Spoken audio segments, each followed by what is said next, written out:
자, 어느새 시간이 많이 흘렀는데 마지막으로 시진핑과 김정은 두 사람의 북중 정상회담 얘기 좀 해보겠습니다. 교수님 먼저 굉장히 환대하는 행사가 거창하게 열렸습니다. 카퍼레이드까지 했는데 말이죠. 북한으로서는 사실 그럴 만하죠. 그럼요. 그러니까 그 하노이에서의 북미 회담이 결렬된 이후에 북한으로서는 지금 새로운 길을 모색하면서 연말까지 지금 시간을 벌어놓고 있는 상황인데 네. 그때까지 그럼 자기 우군들을 계속 확보를 해야 될 것이고 그다음에 미국과의 이제 마지막 그 연말까지의 이 기싸움에서 밀리지 않는다는 걸 가시를 해야 되기 때문에 네. 지난번 러시아 간 것도 그런 맥락 아니겠습니까? 맞습니다. 그랬을 때 가장 든든한 뒷배가 바로 이제 중국이었기 때문에 그리고 지난해까지 해서 김정은은 4번이나 중국을 갔습니다만 시진핑 주석을 초청해 놓고도 지금 온다고만 했지 오질 않았던 거 아니겠습니까? 그렇다고 한다면 시진핑이 전격적으로 평양에 옴으로써 북중 관계의 돈독함을 과시하고 네. 그리고 어제 합의했던 내용들이 흘러나온 걸 보면 여전히 북한 측 입장을 중국이 지지한 듯한 발언들을 해놓고 있기 때문에 네. 앞으로 있을 이제 북미 간의 마지막 기싸움에서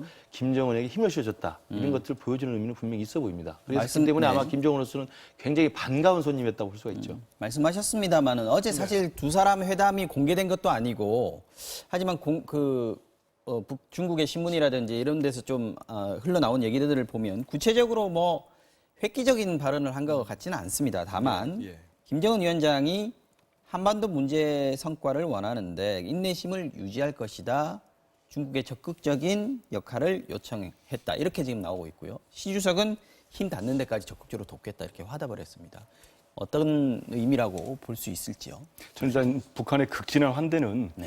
그 대내용 성격도 아주 짙은 것 같아요. 그렇겠죠. 북한 네. 주민들한테 지난 2월에 하노이 다 보도 갔잖아요. 북한답지 않게 공개하고 갔었는데 그때 트럼프 대통령한테 어찌됐든 좀 뭐 노딜 선언된 거 아닙니까? 네. 그런 상황에서 김정은 위원장이 이제 유상이 좀 꺾였는데 이번 시진핑 주석으로 만회하는 계기가 된 것 같아요. 근데 지금 말씀하신 대로 이제 그 중국 언론에서는 네. 되게 이제 시 주석이 뭐 북한의 안보와 발전을 힘난답게 돕겠다 했는데 약간 현재까지는 조선중앙통신이 좀 보도한 게 있습니다. 근데 약간 달라요, 뉘앙스가. 그렇습니다. 이 내용을 좀 뺐어요. 빼면서 전략적 의사소통을 긴밀히 하고 호상 이해와 신뢰를 두텁게 하겠다. 일단 북한 내부적으로는 중국과의 우호 관계를 강조하고 그렇죠. 이거는 중국은 제가 이제 볼 땐 미국에 대한 어떤 그렇습니다. 메시지 느낌이 이건 이제 관계는 그런 미국을 느낌이군요. 좀 의식한 것 같아요. 트럼프 대통령 의식하면서 네. 그 인내심 그것도 사실 시 주석 들으라고 한 것보다는 트럼프 대통령 다 보고 있지 않습니까? 미국에서 네. 우리가 이게 지금 하는 것이 이탈하지 않았다. 잘 해보려고 하는 거다. 네.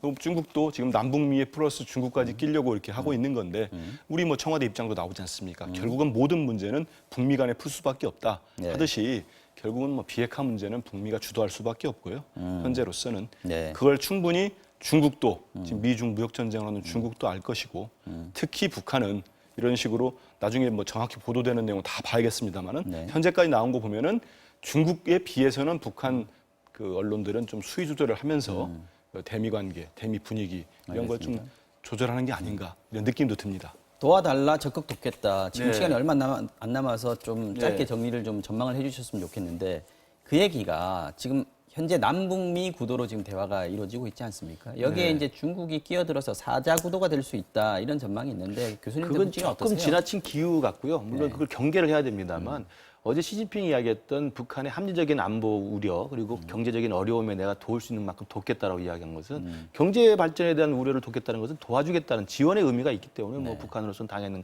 뭐 기대하는 거고요. 안보상의 우려를 돕겠다는 이야기는 그동안 중국이 일관되게 해왔던 게 있습니다. 그러니까 쌍계 병행이라고 해서 비핵화와 평화 체제가 같이 가서 북한의 체제 안전을 보장해 줘야 된다는 이야기고요. 그다음에 대화를 통해서 해결한다는 의미에서의 북미 대화를 계속 평화적 해결에 대해서는 지지 입장을 보이고 있었기 때문에 입장이 바뀐 건 아니에요. 그러나 그것을 평양에 가서 다시 한번 공식 확인했다는 면에서는 북한한테는 든든한 우군이 하나 생겼다는 거거든요. 그러니까 미국이 요구하는 선비핵화 이른바 CVID에 대해서는 북한과 중국은 아니다. 아니고 대화를 통해서 쌍계 병행에 의해서 비핵화와 평화체를 교환하고 또 하나는 이른바 단계적 동시행동으로 수로 교환해야지 일방적으로 요구해서는 안 된다는 것을 중국이 편을 들어준 거기 때문에 이게 뭐 중국 입장을 그대로 가져온 것이지 내가 이 판에 다시 한번 내가 이제 장기판에 새로 플레이로 뛰어들겠다라고 본 것은 아닌 것 같습니다. 알겠습니다. 여기까지 짚겠습니다. 정치와우장용 김근식 경남대 교수, 한민수 전 국민일보 논설위원 두 분과 함께했습니다. 오늘 고맙습니다. 감사합니다.